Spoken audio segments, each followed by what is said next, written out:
Your scenario is reaching an end soon. Just do as you've done before. Although the energy you've collected will not be supplied to the outside, that doesn't mean your work was for nothing, or that this place no longer serves a purpose. My goal? Are you finally asking me now, after all this time? Of course, it's the same as yours. The conclusion of the script we have.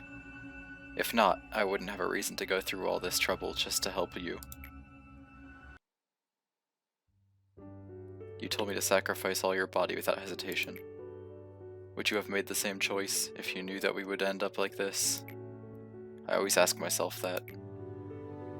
This is no man's land, the place of silence. Most employees that visit and stay here lose their mind and embrace oblivion. It has been a long while since I had a proper conversation with someone. Maybe you were confused with the idea that I'm the only resident here. But there is in fact a companion of mine that passes the eternity with me. Let me introduce her to you. You created the bucket by reconstructing, dividing, and proliferating Carmen's body. And you managed to extract Cogito, the so-called fluid of life and death. At first, only a small dose could be extracted, but enigmatically that fluid started to gush out infinitely and now has formed a pool. Can you see her? She's watching us from underneath the spring. When everything became too burdening, I quietly stare into the bottom. Oh, it becomes better. I feel as if she and I were the only two in the world when I do so. Sometimes, it feels like she's talking to me, even though all that's left of her is just an amalgamation of flesh, brain, neurons, and unknown tentacles, drifting beneath the spring. Someone injected herself with Cogito following her own principles, and someone else went mad for witnessing what happened. Another gave up his own body and fell into a state of limbo, unable to live or die, and the one that couldn't persevere herself through all this ended up confessing everything to the head. This is the collaboration of despair that you and her created. You still aren't qualified to look towards the bottom of the spring. To do so, you must look directly towards the path you travel. Do you seek redemption? Or do you seek to redeem me along with all the others that are trapped here?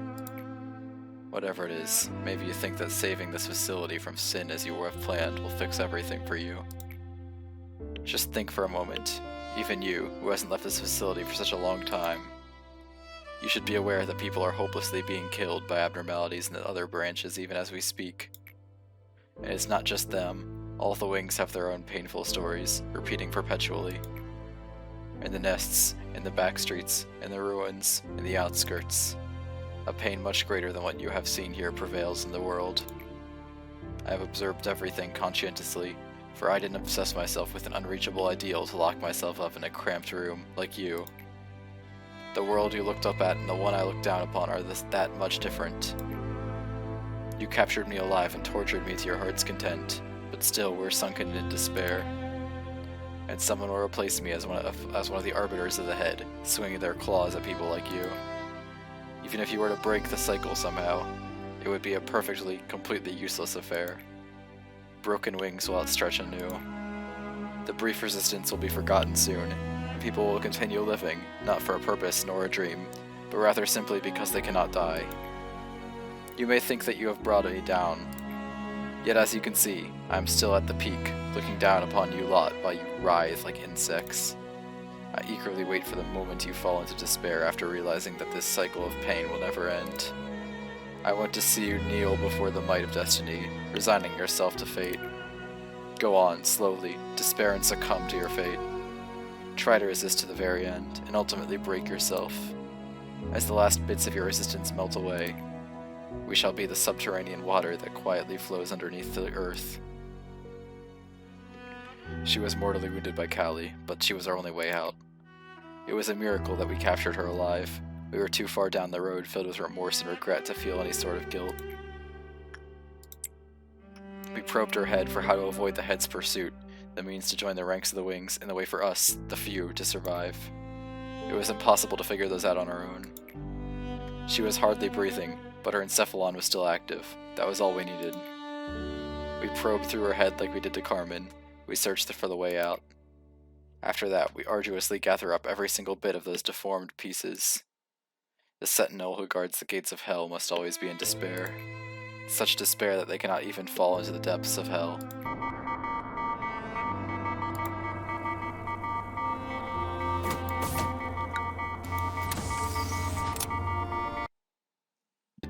It's been a little bit, but hello and welcome back to Lobotomy Corporation. We're all prepared for Binah's suppression, so we might as well do that. Just throw him here, and that's pretty much all the preparation for today. Let's get it going, or whatever. The first attempt went kind of poorly, so I hired 2 new employees, Mirabelle to fill a special role, and Ashley, because I'm tagging these 2 out because they have bad stats, because they weren't being trained, because I didn't see the point in training them, because this week's going to be reset anyway. Or this section of the gameplay, aside from mission completion, will be reset anyway. So Ashley's just here so we can work on, this boy, Woodsman, safely. And she has high stats just so she can tank a certain special move of the boss. So it's Binah time, finally, after all this, waiting.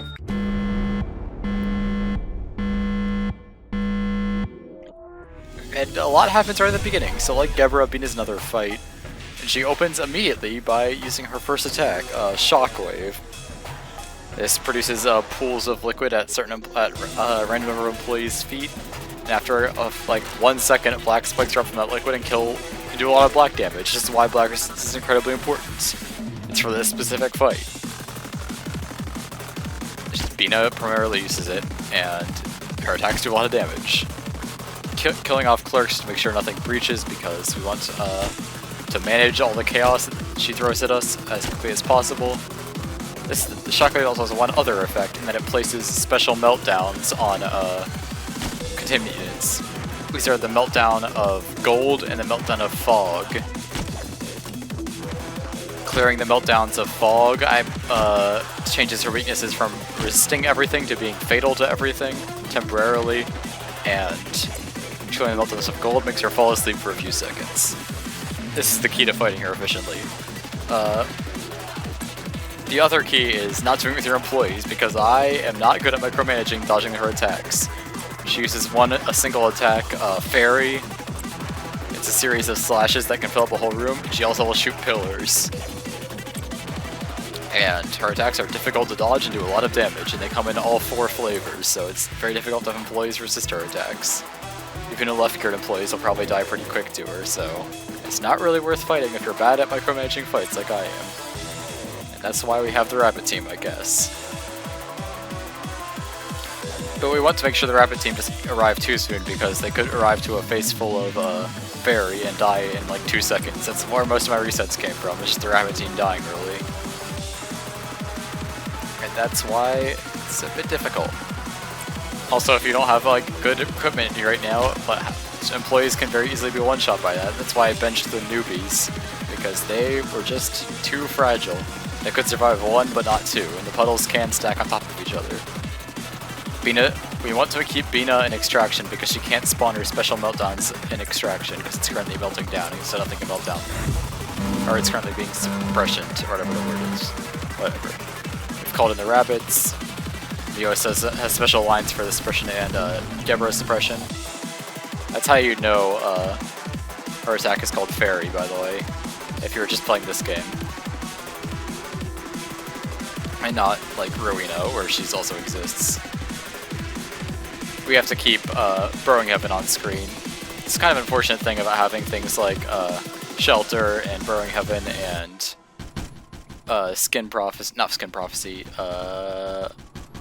Flesh Idol, is that they're kind of annoying to work with in things like this, where you're focusing on a big fight, but Binah's constantly shunting meltdowns all over the place. I had the same problem during Apocalypse Bird. Now we've advanced to phase 2 of Binah. We're starting to wind up Backwards Clock. That's the reason I hired them in the first place, is just to work with Backwards Clock. Another employee is just to work with Woodsman in case it melts down, because we need to make sure that if it melts down twice, we can work on it once safely no matter what. The problem is that, at minimum, Binah will use her Shockwave 3 times, basically. Phase 3 works slightly differently, and I'll describe it when we get there. That's actually what I was priming Backwards Clock for, was Phase 3. Typically, you want to prime Backwards Clock either for Phase 3 or Phase 2, but I don't think it's worth priming it for Phase 2 personally. We only have 3 people in a disciplinary, but 4 things melted down. Luckily, Shelter is just a get in and get out immediately, as long as I remember it. So Murray just has to get out of it instantly and then head over to Wandering Clouded Monk. I couldn't remember his name. She's continuing just spawning gold and fog meltdowns, but she's added one more meltdown of waves. This spawns in the waves like the one you see in Central Command. They do black damage to anything they touch. Once you clear all the meltdowns of waves, the waves despawn. It's just more black damage to harass your employees with, basically. And there's a lot going on at once because of it. Luckily you can pause, so it's very easy to just work on everything. This is the new abnormality. It's not really that important what it does. This is probably I'm going to cover it in a bonus video, as I said earlier. I was considering covering it today, but I just decided it's not worth it since it's just going to be reset and I don't have 100% codex for it anyway, which is we needed for the 100% ending. So that's the entire reason why I'm doing the bonus videos, and also you'll see it again later. That's what I'm trying to say. Ashley doesn't have a weapon, so she can just feed her stick to the boy up there and be fine. That's all the meltdowns set. Now we just have to execute the plan of moving Marie. And also make sure the rabbits don't die, because if they do I have to reset. But they should be fine because I got them in successfully, which is always the hardest part of this.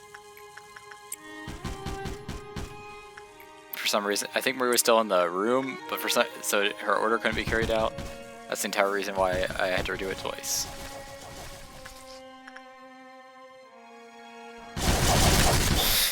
Rabbits. The rabbits are really, really good at fighting. The only reason why they're not super great for Gibber is just because the one phase where they're really useful, and because she's weak to everything, she'll just dash out of the room with them. But I mean, they still took off like half her health in that phase in an attempt at it. Honestly, I love the rabbits. They're one of my favorite upgrades. And now I can't pause, because we're in Binah phase 3. She switched out the meltdowns she's spawning to spawning 8 meltdowns of pillars. These enable her to charge up her ultimate attack, which is 8 pillars that hit the entire facility in a clock face directions thing. You'll just be able to see them spawning in from below. They shoot out in those directions. And she's invincible while she's charging it up. It's only cancelled by you working on all the things with meltdowns of pillars. Or the meltdowns despawning, I think. Another, I might actually be incorrect about this because she still doesn't take damage after I clear the meltdowns. She just doesn't fire her attack and it sticks there forever. So I might have sacrificed my employee for nothing. Oh well. Sometimes it just happens. Business is harsh, etc. We just have to wait for her to use Shockwave again because she's invincible right now. I thought I was being smart, but turns out I was being dumb. As is typical.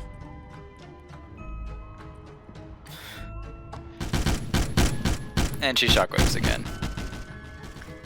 I can't pause, so it's important to get all the meltdowns triggered as fast as possible, and I make a very slight mistake here that you might have noticed, and that I immediately forgot. Shelter was one of the things melting down. Which is not a good if you know how Shelter works. Because now, a million things are going to escape in the middle of this fight. Don't do this at home. And I'm just kind of watching and I'm like, huh, why is stuff breaking out? Once I start noticing it, it'll be a bit. Because right now I'm just like, I just have to keep throwing heaven on screen. Everything will be fine. I almost forgot that several times, but I never actually let it escape due to that. It only escapes because of Shelter. Actually, I think it escapes in this extended clip of the finale of the Binah suppression. Yeah, things are definitely starting to break out. We've got Red Riding Hood on the loose, we've got Scarecrow on the loose. I'm like, why is everything breaking out? And I'm like, might as well kill people fighting Riding Hood. Shepard died. But he'll be fine when I rewind. It's not that big of a deal when people are dying right now because I'm planning on rewinding. And I'm like, oh yeah, the Shelter. And then I send Marie out. What a amazing moment that was. And Binah goes down to the rabbits. Sustained fire from the rabbits really is just the best solution to this. Ashley also died literally right at the end. Good job. And you know what? I'll take it. I am legitimately awful at this suppression. As you can probably see by the fact that it did not go smoothly, and it took multiple tries. There are 3 deaths, but I think it doesn't matter that all of them happened because they'll be reset. I don't know. There's a new tool, but it'll be covered in bonus videos. It's not going to be relevant to the main Let's Play, it looks like. Whatever. I wasn't sure if it would pop up or not because I wasn't expecting a department that it would go in. Anyway, time to continue on. And now it is time for Best Boy lore. It's not like these kinds of happenings aren't common here, but one day dozens of employees were killed in one incident. The reason is the same as always. Something breaches, they attempt to stop it, then it leads to another breach. The one unfortunate thing was that the department was sealed off before things get any worse, so they all died in the same place. Literally, a mountain of bodies is formed. Obviously, no one wanted to clean up that mess. Normally it should have been taken care of within the day, because the incident was just so horrific and everyone was so exhausted. The cleanup was delayed with authorization from the department Sephiria. Don't ask me which department it was in, I don't remember all the details. When left out in the open, a corpse will begin to rot within a few hours. Most of the bodies that die here are damaged in one way or another, so they decay even faster. You probably don't know it yet, but most of the employees here are rather skilled at cleaning up dead bodies. Tidying up over and over again will make anyone an expert at it, whether you want to or not. Let's just say someone you're talking to dinner about plans about died horrifically. With your repeated experience to help you, you won't be vomiting or running away at least. Oops, I sidetracked a little there. Anyway, in normal circumstances, the mountain would have been removed quickly, but it remained in the department for quite a long time. So it decayed, melted, corroded, and broke down following the laws of nature.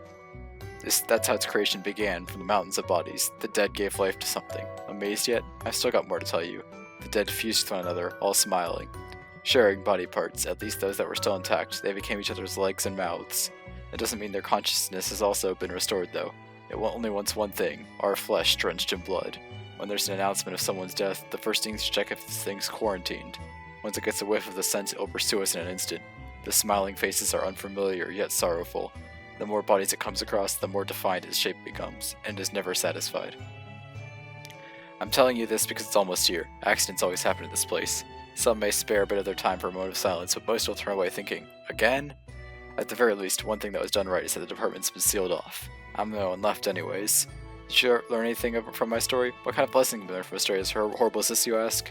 It's similar to most fairy tales. Don't be lazy is the lesson. When my voice ceases, come here and clean up your colleagues in exactly 3 minutes. Pretty soon I'll be able to keep talking. I'm about to swallow a large bomb. Time is running out. Blood is flowing all around here. I'm starting to see the smiling faces now. Something you don't see much of around here. Don't see surprise when you hear a loud explosion. Like I said, it's precisely 3 minutes. I'm sure a bomb this size will be able to suppress it. The last body it finds will be mine. What a beautiful story.